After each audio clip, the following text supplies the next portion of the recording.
Welcome to another episode of DD on the Spot. As always, I'm your host, Ryan Johnson. And before I get to our guests here today, I'd like to remind everyone that if you enjoy this content, to please give a like and subscribe down below. I'd greatly appreciate it. We have Missy Khasawneh on the podcast. Yep. Did I get that? Yeah, I got I Yep, got got that it. right, everyone. We got it right. There's one of the harder ones, but I got that one right. She is an IFBB fitness pro, as well as an Orange Theory head coach and a certified personal trainer, coming to us all the way from Michigan. But most importantly, she's our current guest. Missy, thank you so much for being on the show. Thank you so much for having me. I'm super excited to be chatting with you today. Absolutely. So, first of all, what's the weather like in Michigan today? Beautiful out, actually, like 77 degrees, not overly humid, very pleasant, actually. That's just about what it's the same right here. I mean, I might be going to our Minnesota State Fair that we have later today, which is, one of the I think it's the second biggest one in the country, but it's only because it's only open for 2 weeks, but the Texas one's bigger just because it's open for the whole summer. Yep, But yeah, yep. it's ridiculous. So I might be going to that later, and it's a perfect day out for that. But before I get everyone, drooling from all the food that they can probably think of that are at state fairs, why don't you give us a little bit of a backstory on what inspired and what motivated you to get in shape and have this lifestyle? Absolutely. So I got into fitness about 2.5 years ago, and not just the fitness division, really fitness in general.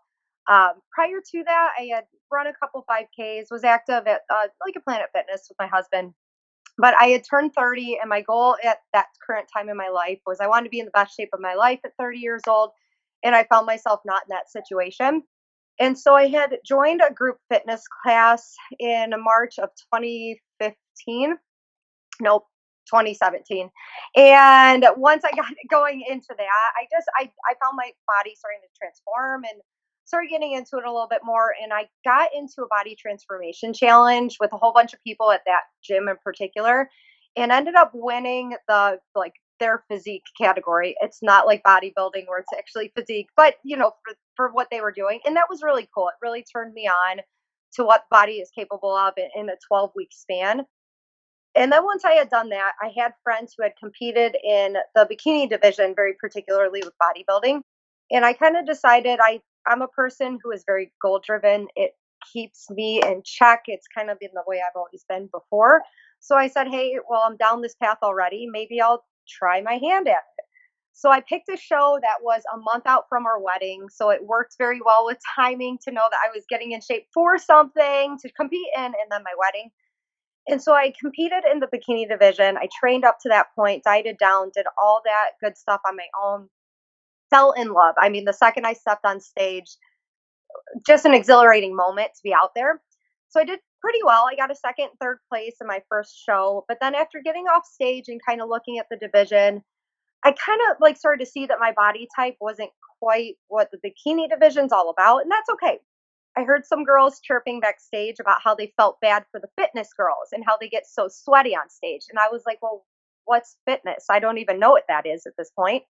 So in about November, December, I started Googling and finding these things, and I started seeing these girls doing these crazy push-ups without hands or feet on the ground. And I'm like, what is this? And I sent it to my friend, and I was like, look at this craziness. These people are nuts. Well, then I come to find out there's an actual division where these women are on stage, and they're on stage for a full 2 minutes. When you're paying all this money to compete in bodybuilding, that was one of the biggest takeaways as well. Is I want time on that stage for all this time that you're preparing for it. So I ended up going to the Arnold seminar that they had, not this past year, the year before, and they did a This Is Fitness seminar. And what it was about 10 to 12 fitness pros, and they were explaining the fitness division. And at this point in my life, this was still very new to me. I didn't quite understand what it was all about. So this was about a year and a half ago, not that long ago at all. And they showed these skills, and I truly, like, I felt connected. I'm like, these are my people. This is where I'm supposed to be at. This is the sport I'm meant to do. I can feel it. I'm going to work really hard for the next year, and I'm going to learn this stuff. So honest to goodness, I just started learning tricks. I would watch videos. I would watch performances. I would, I was terrible at push-ups a year and a half ago. I could barely do them, but that's all I spent truly a year focusing on, was just honing on the skills. And then I started watching competitions and trying to understand the format, the requirements. And then a girl who follows me on social media, who I've become close with, she had really encouraged me to compete in my first show in fitness. She goes, I really think you should just rip the band aid off, go for it. You're ready. I'm like, no, I'm not ready. I'm not ready to do this.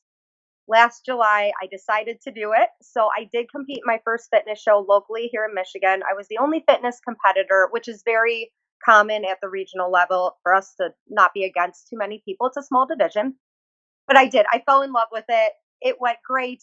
I was so happy. Decided I was going to take the remainder of last year off and really focus on getting even better because I knew I wanted to compete at the national level. But if I'm going to do this with all the money and time you're spending, I wanted to be competitive. I wanted to bring something different to the table. And so last October, Whitney Jones, who is the current Miss Olympia, she had run a sponsorship contest to have 3 girls come in who she would sponsor, take under her wing, and really coach through the fitness division. I was very lucky to have gotten the 3rd place sponsorship on it. And that's kind of how I had my introduction with Whitney, who is currently still my coach to this day. And really, she helped me learn so much about the fitness division. I knew what the general requirements are, but she helped me put together the routine that you may have seen at Junior Nationals, at the Arnold this past year. She helped me and is still working with me on like the physique end of it and really just helping me get more into the division and really embracing it. And I'm so incredibly grateful because I mean, having her along my side has really helped pave the way in having that guidance through the division. So then I decided I wanted to do the Arnold. I'm from Ohio. It's in Ohio. It holds a very close place to my heart. So I decided I wanted to take on the Arnold this past year. I got second at the Arnold Amateur, so close, but it was so cool. It was my first national show. I absolutely loved it. After the Arnold, we decided Junior Nationals was going to be stop number 2 this year, and Junior Nationals came, overall happened, and here we are, pro card leaders. Well, before I ask anything else, I gotta ask how is it that you went from Ohio to Michigan, and how do you have any mixed feelings about that? I mean, how do you deal with Uh, that? okay, so my husband and I met in 2012 in Miami, Florida. We were both on vacation. He is from Michigan. I am from Ohio. And so a couple years ago, we decided that I was going to move up to Michigan. So that's how Michigan happened. But Ohio will always have my heart. I love it there. My family, my friends are there. I miss everybody dearly, but I have grown to love Michigan very much I so. was gonna say that must have been an interesting wedding then, with both families from different states Oh coming my together. God. Yes, yes, yes. But no bad blood. Yeah. No, I know. We have the same thing here I'm a huge Vikings fan, so whenever Packer fans, come, I have had a few of them come on the podcast. It's very somewhat similar. But a question that I ask, all of my health and fitness guests is, I always say if you're to walk into a gym with 100 people, there's 100 different ways as to how those people got into shape. I mean, whether it comes down to the diet, nutrition, I mean, how many reps they do. If you were to walk up to someone and say, hey, what'd you work out for this body part? I mean, what works best for them 99% of the time is not going to work as good for you. What was that like for you when you were first getting started, sort of figuring out what worked best for your body? Was that a struggle, or what did you do for that? That's an interesting question. I wouldn't necessarily call it a struggle. It was a big learning curve for me. When I first started lifting, again, like we had a Planet Fitness membership, and my husband would go with me. He played college ball, so he's very well versed in lifting. He's been through that whole circuit, and he really helped me kind of learn about that. And he helped me put together some of my first training plans. He's also a certified personal trainer. So he was a big help with that, and a lot of it was learning. Like I would go to the gym, especially at first, and without anybody there, kind of looking up the machines, or I would Google things before I went into my workouts. And again, I've only been doing this 2.5 years, so it's crazy to think. I mean, so many people want this stuff to happen overnight, and it truly is not an overnight process. And now that I look back, I'm like, it's only been 2.5 years, and now I look back to seeing that I had no idea when I first stepped in looking at my training plans, I didn't it's so crazy. It's just I didn't know what I was doing. I knew I wanted to train arms, but I didn't know the difference between training my biceps, my triceps, my front delts, my rear delts, like all these, parts of your bodies that you want to be focusing on. I had no idea about. And it was just I knew I needed to train legs. So I trained legs in the best possible way I knew how at the time.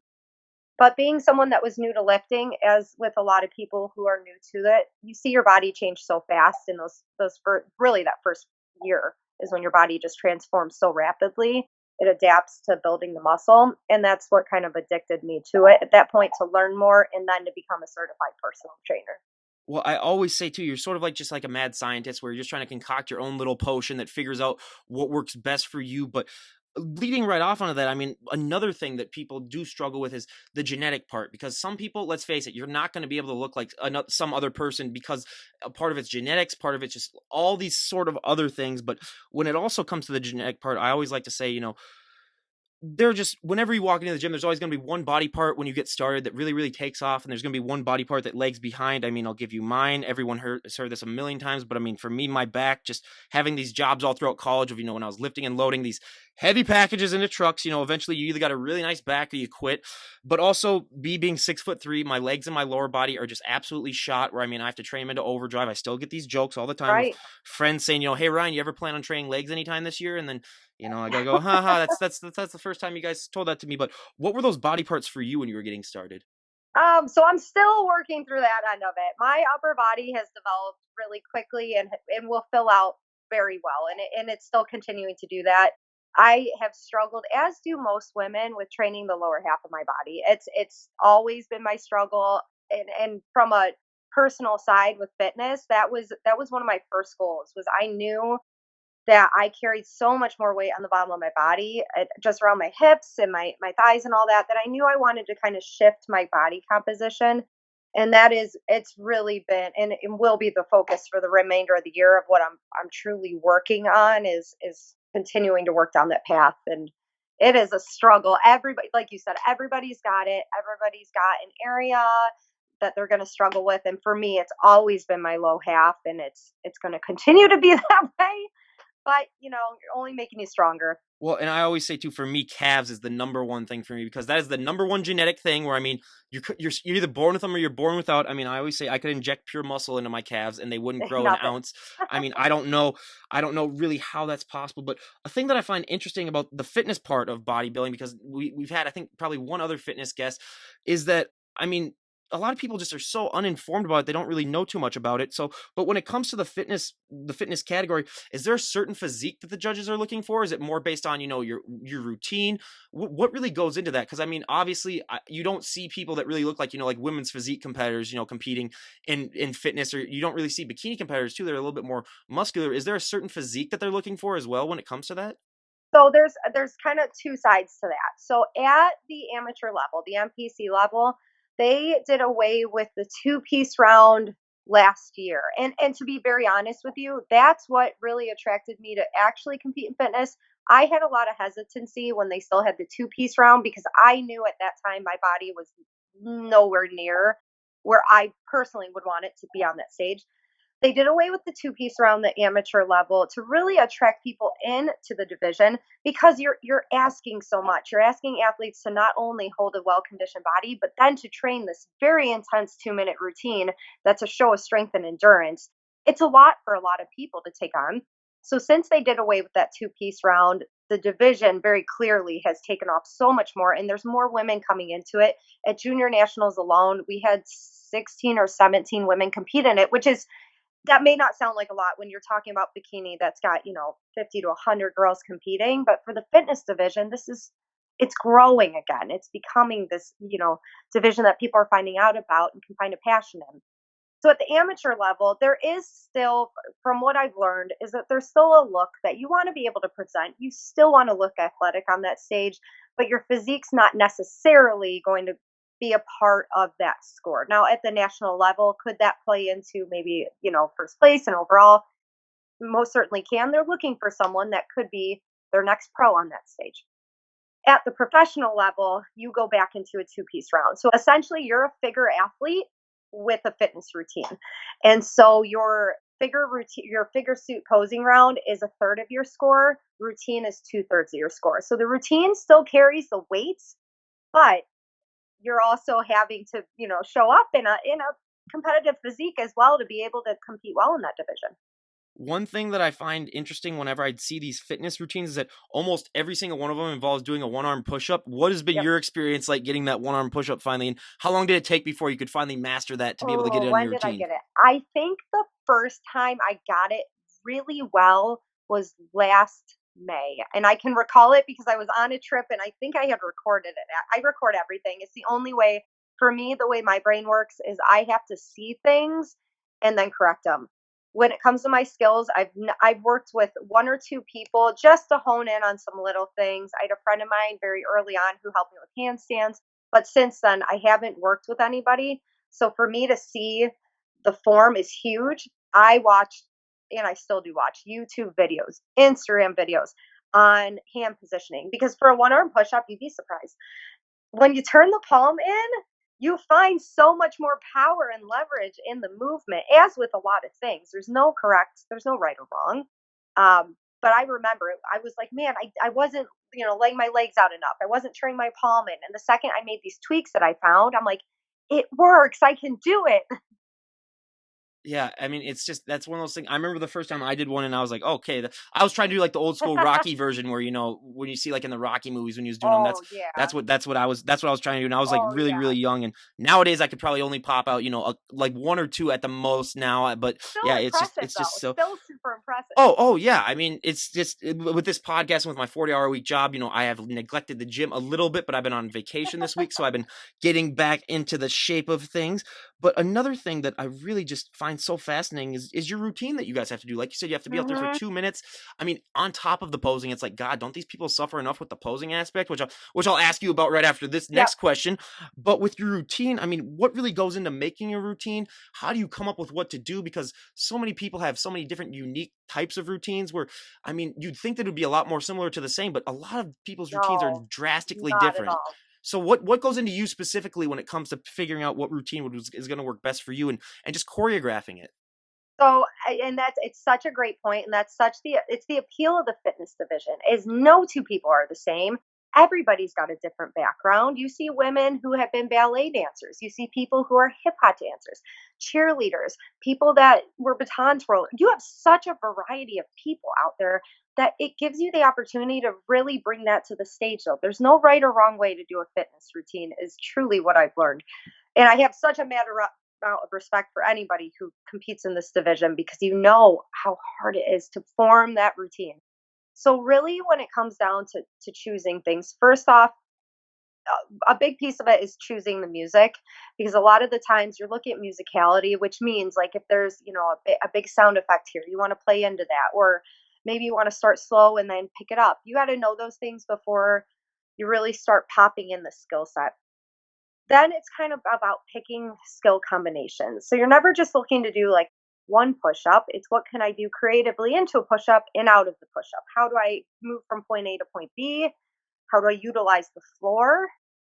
And what are my strengths in that area? So for me, I picked out, I think Whitney and I did 8 to 10 combinations. And basically, she had said to me, she's like, I just want you to send me what you think are your strongest skill sets. And so I just sat down and I was like, all right, let's think about, for me, I'm so much better with power than anything else. I love doing push-ups and jumping around and moving quickly.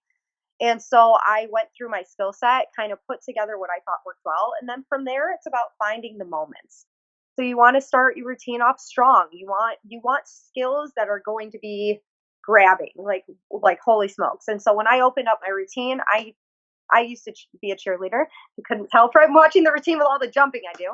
I used to be a cheerleader, and I really excelled in jumping. And so I knew like bringing an inverted toe touch right at the beginning of the routine was going to grab your eye, and then into a flipping skill, and then into power push-ups. And so it's really just connecting the dots and then being super strategic on how to do it without making it look like you're tired in the last 30 seconds. And it's a struggle, but it's about strategically placing out skills that you can perform well, make them look as flawless as possible, and making it look like it's not hard on that stage. It's the hardest thing in the world because trust me, you watch it and people look at me. Look, I'd be at LA Fitness practicing and people come in, they're like, I don't know how you're even talking to me right now. I'm like, oh, I'm dying inside right now. But you gotta pretend like it's not. Like it's the easiest thing you've ever done. Please tell me that you've at least considered using "Hey Mickey" as one of your songs then when you're doing your routine, than being a I former have cheerleader. not yet. I have not yet, but I'll put it in the back of my head for I was 2020. I'm gonna say that would thinking be like about the next greatest thing ever if we had a former cheerleader then playing that song to their routine. And yeah, it just One thing that I struggle with, because I did a few things that involved, going up on stage in front of people, just because we had a man pageant at our high school where it was the reverse of a female BB. Yeah, so we did it to like raise money for like cancer. But one of the things and I had sort of like a routine where we did the Chris Farley Chippendale sketch, I am where very aware. one of my Yep. friends who's a little bit overweight, I played the Patrick Swayze character. But one of the things is that when you get on stage and you get nervous, sometimes you can seem to maybe accidentally like speed things up. But since you have Yep. sort of a time requirement, was that difficult for you, sort of being able to get that pacing down so that you aren't, Um, turning a 2-minute routine into like a minute routine? Yeah, so and I do think that's a struggle for a lot of people to come up on, and that's really where just the practicing comes into play. Like for me, and the way I practice my routine is I would split. I did thirds of my routine, so I would practice the first 45 seconds again and again and again and again until it was perfect, and then I'd add the next 45, and I'd do that final one, and it was really about the consistency. But then you're right. When you start layering in the nerves, things change, and you can practice that routine as much as you want to, things are going to happen. It is the nature of the beast with that. For me, I found getting it in front of people before I got on stage was a huge help. I coach competitive cheer or did coach competitive cheer. And so I'm very lucky to be a part of a gym where I was able to get in front of about 75 people before I went to compete. And for me, that was a big learning lesson because I had things that happened, but I showed Whitney the video and she's like, I wouldn't have even known. You don't know those things until they happen. And I had an occurrence at junior nationals and there was a moment I wasn't happy about, but looking back, I'm like, no one knew, but it's learning to recover. And it's learning to take those deep breaths. Cause you're right. You rush. Like it's hard not to. It's hard to pace yourself. You're excited. You have adrenaline going. Hundreds of eyes are on you. Like it's the wildest thing when you're on that stage. It's the most silent 2 minutes of your life when you're just trying to show your hard work and you hear nothing. You're like, oh my gosh, this is crazy. But you just got to take it one step at a time, and take those deep breaths and trust your training more than anything else. I understand that a little bit when you're talking about, thinking that you made like these little mistakes, then people aren't able to see that. Like with all these podcasts, some of these edited podcasts, when they finally get released, I'll be like, oh, do people notice like that little glitch that popped in there for Yeah. like 2 seconds? And then like I'll have like friends or family watch it and they're like, oh, I didn't notice anything was wrong. And I was like, oh, well, yeah, you just kind of get so, a little bit anal on that whole thing where you're just like, oh my God, yeah, everything just needs to be perfect. But when it comes down to the posing aspect, I always love to say, for so many people in the general public, they would never have guessed that posing for a lot of these competitors is the hardest thing, whether it Yep. comes down to your diet, your nutrition. What has the posing experience been like for you? So this is such a new realm for me. So I mentioned this before. I did compete in bikini one time. I've never competed in figures. So for me, when I pro debut next year, this is going to be a new world for me. But that being said, I have started practicing because it's super important to understand all the poses. And that's also how I do all my check-in photos every week is with those poses. And it's so interesting because you truly do find posing will make or break you because there are so many different ways you can pose, and the whole idea behind it is you're finding the best poses to highlight the best parts of you, and everybody's going to be a little bit different in that regard. But it is, I mean, you're flexing, you're holding your stomach in, you're holding your breath, you're turning around, you're arching your back in weird ways that does not feel very good at all. But it's learning to manipulate your body to showcase your strengths, and it's a fine science that you got to find in there with it. I always say you could be the most in shape person on the planet, and if you weren't a good poser, I mean, it's like good luck. I mean, Oh, 100%. you're not going to win that. But another thing, I mean, as you can tell, I'm one of the palest people that you'll ever meet in your entire life, being from the upper Midwest and having my Norwegian roots. I've never been tan a day in my life. I mean, I need to put on an SPF of 1 million if I were to even go outside on a day like today, and I'd still probably get burnt. So that's why we're probably leaving for the fair when it gets a little darker, so I won't get nearly as sunburnt. But bodybuilders get to get tan. What is that experience like for you, and what is that feeling like? Because I mean, we hear so many stories about you see muscles that you never even knew that you had. Everything really seems to pop out. What is that like for you? All right, let me tell you about the first time I got tanned. And it's the most stressful thing in the entire world. I've gotten much better at it now, having been tanned 4 or 5 times. However, I got tanned for the first time when I did my amateur bodybuilding show. I had read forums but didn't know much. So I walk into this back room and they're like, all right, take everything off. I'm like, wait a minute, everything? I was like, I had no idea. So that was a whole thing. So then I get home and I'm this dark color. My husband's like, oh my gosh. I'm like, I know, right? Well, then no one tells you that, like, you get a little droplet of water on you and the tan is going to come off. So I didn't know this. So I had gone to the restroom, I had washed my hands, and then I looked down and like the water had splashed all over my legs. I looked horrible. And I'm looking at my husband, like holding my eyes, like, "Duh, I can't cry right now, but I'm going to cry because I'm so upset. I'm going to look so dumb on stage." Well, I didn't know they touch you up the next day and they fix all these problems. It's really not a big deal. No one tells you these things. And I was the same way. I didn't tan beforehand, so I had no idea. It was the most stressful thing in my life. And I said, I'm like, I'm going to get better at this tanning stuff because I will not be that stressed out ever again after doing this. But no one, like, when you're so new in it, people just don't, there's not a lot of information out there to really learn about it. Yeah, I mean, I always say that would be just first of all, I'm more of like a 4 coat person where I mean, you get 2 coats. I'm gonna have to be, I'm gonna have to be going in like every day for a week before that to get coats on because that's just how it is for me. But yeah, just like that whole you have to become a statue where you can't really sit on Yeah. anything, you can't really lean against anything. We hear about compares have to bring like bed sheets to the hotels that they stay in. Oh, Just that's real. They will charge you for the smallest specs, and it's a pain. I mean, they to have to lug around your own bedding and everything, and it is a pain. I'll be honest with you, but yeah, that's you touch anything that the spray tan they use for bodybuilding is so much different than a spray tan you would get just if you wanted like a glow that's going to last 2 weeks.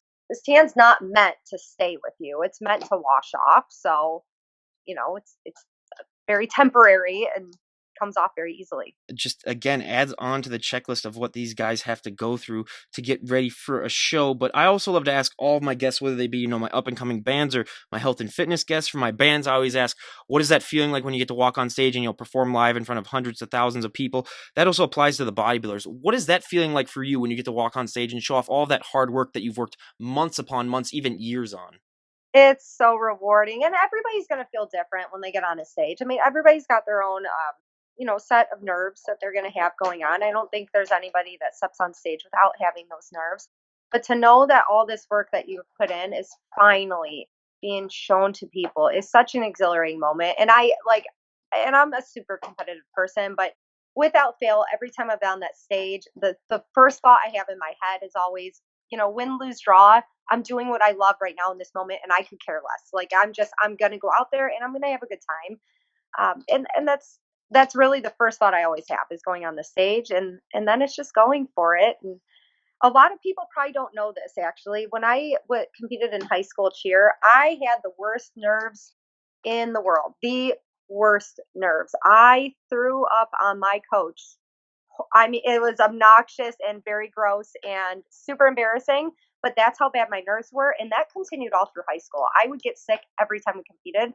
And I held a lot of anxiety about going into fitness because I knew I had gotten so sick in high school. I was terrified as an adult of that happening.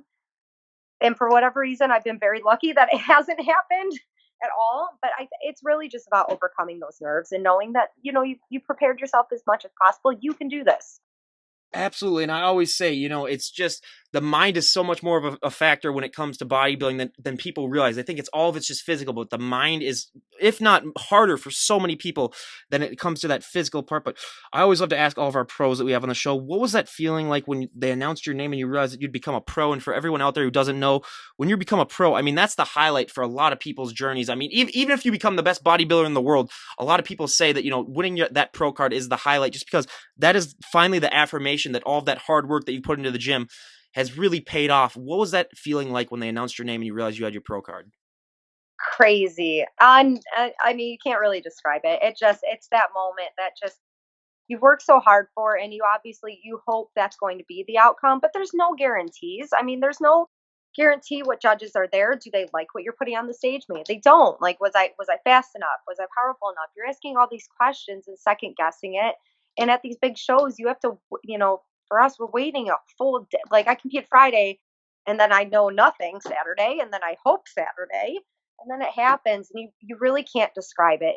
It's pretty special. I mean, I'm always going to remember that moment. Being able to celebrate it with the overall winners the next day was even better than I could have honestly ever hoped for going into it. But it's still crazy. I mean, it's still crazy to say I'm part of the IFBB. I'm so gracious and appreciative for this opportunity. And I truly can't wait to pro debut next year and to be competing next to the best in the world. I mean, it's going to be super exciting. One thing that I love to talk about when it comes to bodybuilding that a lot of people don't understand is that that look that you guys put on stage, that is not a sustainable look.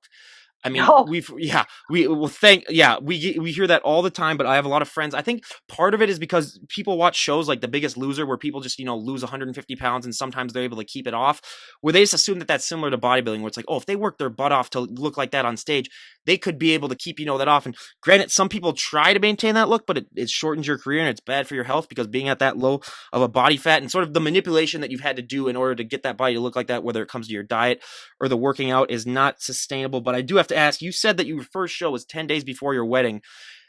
How did that work? Because I mean, you're going to put on some weight in between those 10 days, hopefully. And your dress size might be a little different. Was that what was that? What was it that was like? a huge, I will never, ever recommend to anybody, do not compete around your wedding. That was miserable. So I bought my dress. Now, mind you, this is my first bikini show was the same year I had really gotten into fitness. I bought my wedding dress early March. I started getting into fitness end of March. My body changed dramatically from the time I bought the dress to the time my wedding was about to come. So I tried on my dress. I didn't even get it until like 8 weeks before the wedding. I tried it on when it came on and it was swimming on me. It was not like this when I bought the dress. So I took it to a seamstress and she's like, we're going to have to tear apart your whole dress. And I called my mom. I'm like, I hate my dress. I don't even want it anymore. It cost a lot of money. She was not happy with this conversation. And so thankfully, a parent of a girl I had coached, she ran a bridal salon and she's like, come to our place. We'll get you hooked up. They were able to alter the dress. It needed to be altered 3 additional times because my weight kept coming in. And then it got to a point where I was like, I'm going to gain weight back. Let's be real here. Like we had gotten married in Florida. So we're going down to Florida for a full week before the wedding with friends and family. Gonna eat, gonna drink. I've got days before that. What do I do? Like it was nerve wracking. It was so stressful. I would not recommend doing that. It was cool to have a goal, but not cool for the wedding dress. Mm-mm. Nope. I was gonna say, as soon as I heard you tell that, I was like, oh God, 10 days before the wedding, I was like, God, that's got to Yeah, be interesting. it was man, that was a tight turnaround time, and I'm so grateful that they were able to alter the dress the way they did. But I mean, it came to a point where I had to guess, and I told them stop taking it in. Let me I'll eat pizza, I'll eat pancakes, whatever it is, donuts. I'll fit back in this dress. I'll get there. But yeah, that was stressful. But when it comes to the rest of your journey, realizing that you're not going to be able to maintain this look, has that gotten easier for you to accept that and sort of embrace that as your career's gone on? I mean, yes, it's oh yeah, and I think a lot of people struggle with this. It's difficult to see your body in one shape and then be completely okay with it changing into another. And I'll being very honest and transparent with you, I'm going through that right now. And I told my husband that just the other night. I was like, I know that I am not in bad shape, but from where I came from, it's hard to see that. It's hard to see your body. When you've spent 5 6 months, really truly, I was in prep nearly that whole time with abs. How do it's hard not to look at yourself and feel like you're not doing what you should be. But that being said, you're 100% right. It's not healthy to be that way 100% of the time. I get the people that I coach on the regular and people who reach out through social media will say, "Oh, I wish I looked like that now." It comes at a cost. It truly, there are areas of this that are not so healthy, and bringing your body fat that low is not healthy to be sustaining for a long period of time. Absolutely. I couldn't agree with you more on that. But two of the questions that I also love to ask all my health and fitness guests when they come on. I mean, for the first one, there are so many positive things that happened with me when I started getting in shape and really working out. But there's also a negative thing. You're going to get asked to move a lot of people's furniture.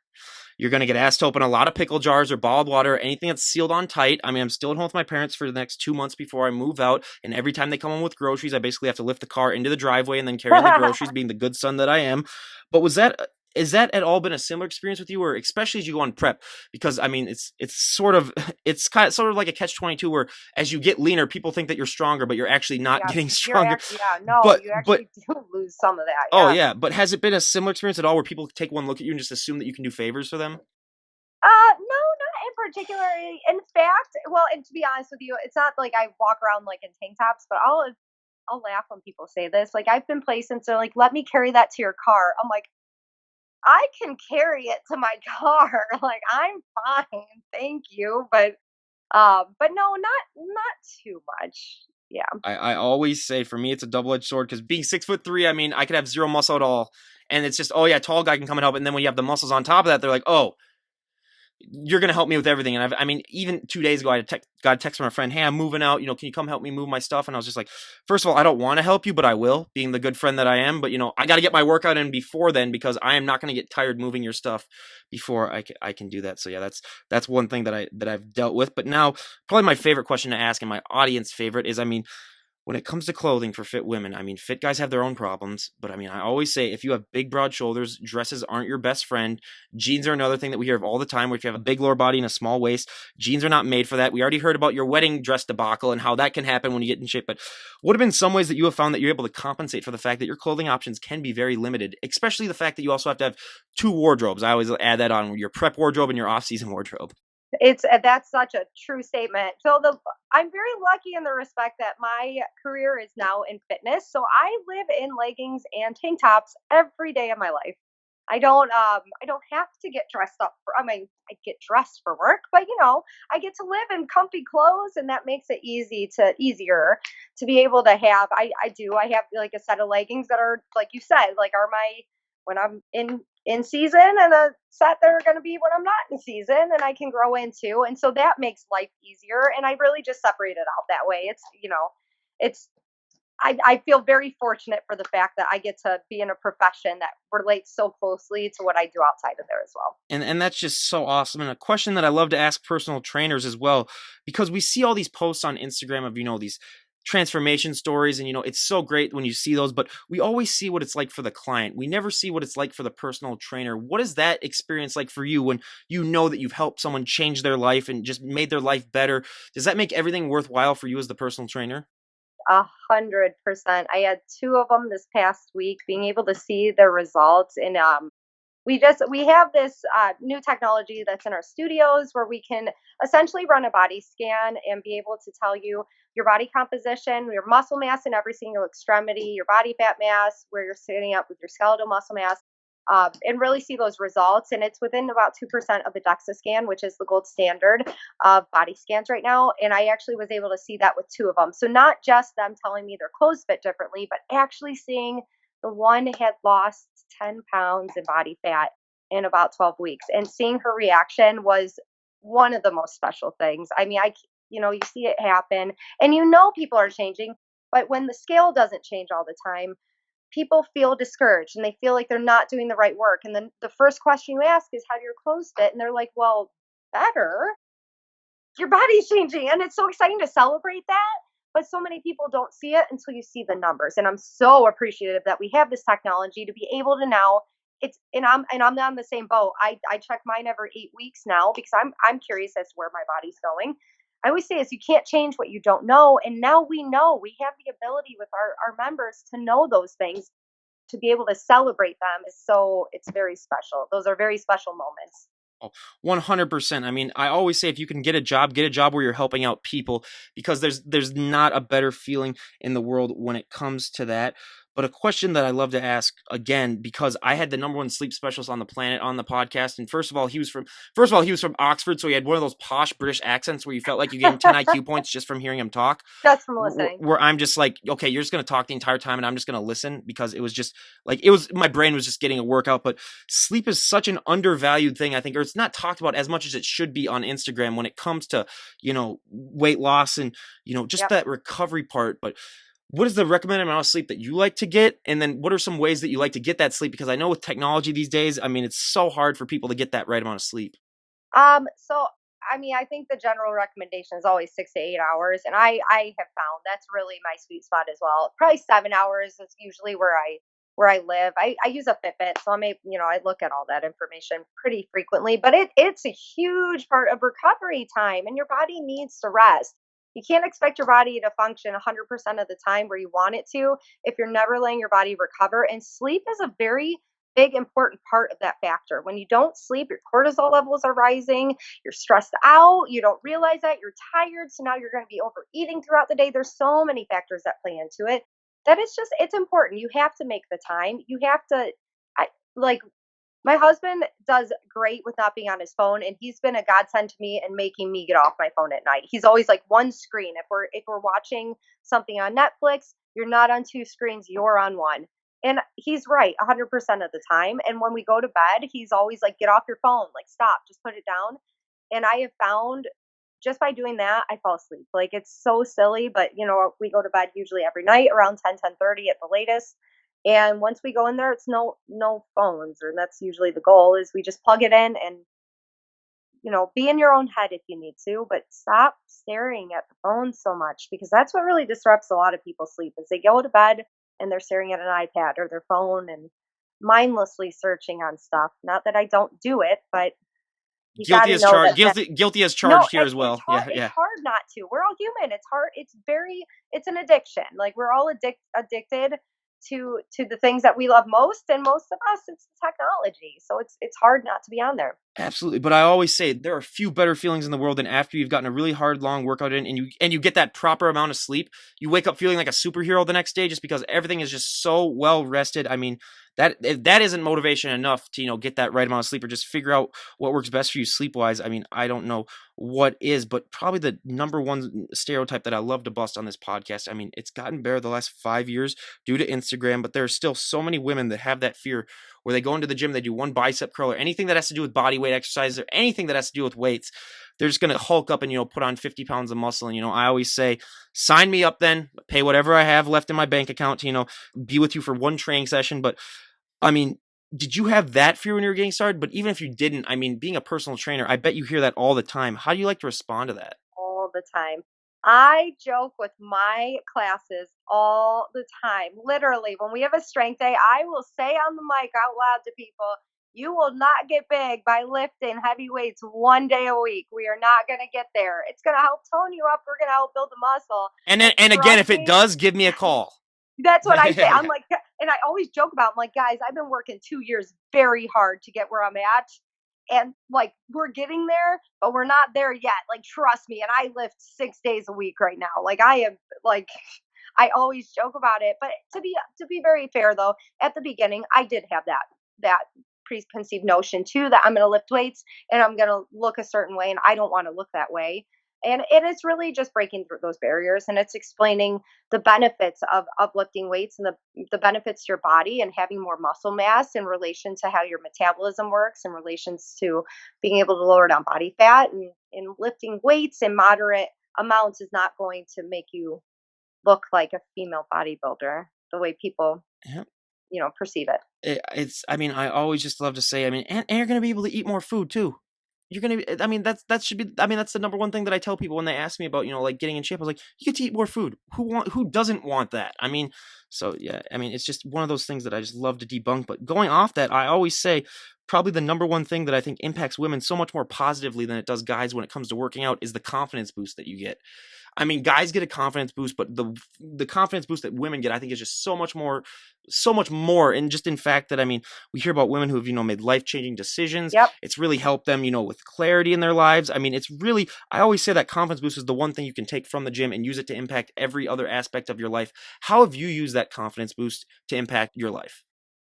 I think just in general, I mean, I I I won't necessarily would say I was always like a person that wasn't very confident in my life, but it's definitely made me feel better about myself. And it's just about being a healthier me, and I have confidence in that. And that what I'm doing daily is I'm doing the right thing. I'm doing the right thing to extend my life because I want to live as long as I can. And I'm not talking about being in shape like a bodybuilding realm, being in shape, but just in general, being healthy and in shape is going to help extend my life. And I have a lot of confidence in saying that. And that's why I'm so passionate about that. And so passionate about sharing that with other people is that we want to create more lives for ourselves. And the way we do that is, by leading healthy lifestyles. So I do think it's helped build the confidence and the fact that I know I'm going down the right path to help my life. Yeah, and it's just such a great attitude to have. But now we go to our audience favorite, my personal favorite part of the podcast, a little questionnaire where we're going to ask Missy Can't here wait. about a half dozen or so questions and see how our answers stack up to everyone else that we've had on the podcast. So for our first question, what is one item that you always need to have in your fridge? In the refrigerator in Yeah. particular, coffee creamer. I drink, okay, it's obnoxious, but I probably drink 6 cups of coffee a day. It's pretty, it's not, I'm not proud of it, but I love coffee. So probably coffee creamer. Here's a shocking fact that most people I think would never guess. I have drank coffee probably only twice in my entire life. Oh my gosh. Yeah. You and I, different ends of the spectrum, Five huh? hour energy is where I go though, because I work nights Oh though, so wow. that's what you gotta take. I had one story though where I accidentally, so I knew that I was gonna work like an 18-hour shift, but it was making a lot of money, so I did it. But so I had a Monster energy drink and a 5 hour energy drink. I chugged half the Monster, then I poured the 5 hour energy into the Monster, and then mixed it up, and then chugged that. Did you feel like your heart was gonna explode? About 3 hours into my shift, everything was going good. Like I had a lot of energy, and then all of a sudden I was like, "Oh God." I was like, Not I think okay. I'm having a Not heart okay. attack. And I was Yeah. like going down, but Yeah. I end up going to the bathroom. Let's just say, I think I weighed myself and I lost about 8 pounds from going into the bathroom, from going out of the bathroom. But, yeah, so I'm never doing that again. But yeah, I mean, coffee creamer, that is actually the first time. Oh, okay, we got our dog There's a alert, everyone. puppy. Yeah. I was Hi, going to this say, is Hazel. I always love, what? She's been tearing apart the house. Oh, yeah. What's his name? Her name's Oh, her Hazel. name's, Oh my gosh. what Okay. kind of dog is that? She's a pit lab mix. We Pit lab. rescued her about a year ago. Oh, She's that's still awesome. pretty new. We got a little Cavachon, and your Yeah, dog you would eat got our a lot. dog for breakfast. So, oh, does Oh. your dog have green eyes? Is that part of the? No, she's got brown eyes. Oh, I was She gonna looks say it might like just be the she's brown camera here. angle. Then I was like, okay, that would be like the Yeah, she's coolest got thing. brown eyes. Cool. So She's trying to we eat got it, our but dog. I gotta say, I'm one of the biggest dog lovers of all time. So, oh yeah, now I can see oh, her eyes now because the camera isn't on it. But yeah, I'm one of the biggest dog guys. So whenever we have our dog interruptions, I love it. I think I'm just gonna make like our own little like. I think when I make like highlights from the podcast, I'm just gonna do the dog alert part where I'm just gonna edit all those together and then just turn that into its own just video. turn that in. Yeah, Yeah, I'm I'm just sure gonna you turn that probably have multiple ones. eventually. Yeah, I'll do that. But so yeah, coffee creamer. That's actually the first time that we've ever heard that, and you're gonna be like our 270th guest. So Oh, that is really, yeah, that's awesome. Like I say, we get something new every podcast. But now, if all of your followers that you had on Instagram were to meet you in person, what do you think would be one thing that they would be most surprised about to find out about you? oh, ugh. all. I guess there's a lot that don't know me. I'm super short. I'm so tiny. I'm 5'2". I'm very small, and I feel like there's photos that make me like, and I think most female competitive athletes will probably say this, probably look bigger than I am. I'm pretty, like, I'm a tiny person. I'm a very, very compact. That's one thing we hear all the time. That's why I've had two female athletes that are 6 feet tall, and then for guys, I have a lot more 6 foot ones. But yeah, I mean, me, it's the exact opposite. Where they'd be like, "Oh crap, he's 6'3", where I'm sitting down the Ah, whole time, so you can never really tell. But yeah, that's one that we hear all the time as well. But now, if someone were to walk up to you and say, Missy, we made the decision. You can change one thing about the fitness division, and everyone would go along with it. What would be one thing that you'd like to see changed? that's a very good question. What would I like to see changed? Um, Goodness, that's such a hard question. Um, it's so still new to me. Uh, I This is gonna sound super silly, but maybe like having, I don't know. I don't know what I would change about the fitness division. I love so much about it, and I don't know that there's anything right this moment I would actually change about it. I guess more time on the stage. We probably all want more time. Although I will say the routines are super long. We might not feel like it in that moment, but I gotta imagine. There we go. I gotta imagine, like, if give me more time, we'd all take it. Or maybe let's open up the show all together and do this massive fitness routine that just blows everybody away. Yeah, that would be awesome too. But yeah, more time. I always say, because for the amount, like if I have my bands on here, it's like you guys get to go on stage for sometimes like up to 2 hours, and it's like these people get to go up on stage for what, like 2 minutes at the most for some of them, especially like the Bible. But yeah, it's just, yeah, just more time on stage, because with all that hard work that you guys put into it, it's That's like, just it. Yeah, you want to appreciate it. absolutely. But now, if you could go back in time and talk to your 18-year-old version of yourself, what would be the best piece of advice you would give her? Oh my gosh, I wish I would have started my fitness journey so much earlier in life than I had. And that's not, I mean, I think a lot of people in retrospect would say that. Um, but I just like looking back at 18-year-old me, as will most people. I was very naive. I didn't know what was going on. I look back at the person I was now, or was then, and man, am I not the same person in almost every way, shape, and form right now. And that's not a bad thing. I think I would probably look back and tell myself, like, you're gonna change probably 5 different times in your life, and you're gonna find the person that you're meant to be, and you're gonna be super happy with that person when you finally find it. just take some time. I would say that as well. I mean, I'm 25 and I would go back and tell myself, invest in Amazon first of all and invest in Google. I'd give myself a little bit Oh, of stock advice. That'll be the first thing yeah, I do. yeah. But then I'd also say, yeah, you're going to change and things that you think now are the most important are not going to be as important, even months later. So yeah, I would definitely do that. But if we were to talk to you a year from today, where would you like to be at when it comes to, your personal training? Where would you like to be at when it comes to your bodybuilding career? What are some goals that you would like to have achieved if we were to talk to you a year from A today? year from now. So I recently just became a head coach with Orange Theory Fitness. So, and I started as a coach last year, and I just became head coach actually the week I went to junior nationals. Everything kind of happened about then. So I really am so happy in my career and as a personal trainer of Orange Theory Fitness. I'm just really looking forward to being in the same position a year from now and really just becoming even better at my job, better for my members, better for the coaches that I work with. And really just working with Orange Theory. I love literally everything about my job. Where is Orange Theory? So for if anyone's like in the Michigan area and they're wondering, where to go. Yeah, so we have locations all over the place. Okay. Directly in the Detroit area, we're in Farmington Hills, Northville, over in Commerce Township. We have one in Royal Oak, Birmingham, Troy, Grosse Pointe Woods. We're in one in Detroit actually coming in towards the end of the year. So there's locations literally everywhere, and same across the country. There are Orange Theories growing and coming up all over the place. So yeah, if anyone's interested and you're in the Michigan, Detroit area, definitely go and check that out. But now our two final questions of the podcast. For me, I've found that just for so many people, just to be able to get started in their journey, that's the hardest thing. Just to taking that first step. And I'm a little OCD myself. So if I'm planning on working out at 7 o'clock at night and it's 7:01, guess what? I got to wait till it's like 7:15 or more of a round number. Or if it's like a Sunday and I'm like, oh, I'm going to start, my workout for the week. Nope. Got to wait until Monday. I always think of so many excuses, but I've found that, once you take that first step into the gym, it is literally almost impossible to walk out of the gym without getting a workout in. Just going there is just such an important part. But for when it comes to new people trying out and trying their fitness journey, what piece of advice do you like to give them in order to get them motivated to take that first step? Because for so many people, that is the hardest thing. Not to be afraid to take the first step and not to put it off. Like there's so many people that will just say, "Well, I'll think about it. Let me start. I'll start next week." Well, are you going to start next week or are you going to keep saying you're going to start next week? Like same way I was kind of pushed into competing with fitness, you got to rip the band-aid off at some point and you're going to be better off for it. If you push it off a week, that's pushing your life off a week and stop doing it. Just get in there. There's no such thing as bad workout. That truly, I know that's like a quote everybody uses, but it's so true. There's no such thing as bad workout. You do your best every time you get in there, but the sooner you get to it, the better you're going to feel. And doesn't that what everybody wants? Don't we all want to feel better? Yeah. No, I couldn't agree more. And it's just so important for people to realize, it's going to take time too, especially with people this day and age where they want everything now and they want it yesterday, where Yep. it's just like, it's going to take so much time. But now, is there anyone that you'd like to give a shout out to before we wrap things up? My husband always. I've said this from day one, especially with the fitness side of things. I always say we, it's never about I because I could not do this without him. And now we have Hazel who's a year old and it truly it's a two-way street. This is a lot of time invested. It's a lot of money invested. And I can't imagine being in the sport without a significant other who is supportive of it and is there every step of the way. I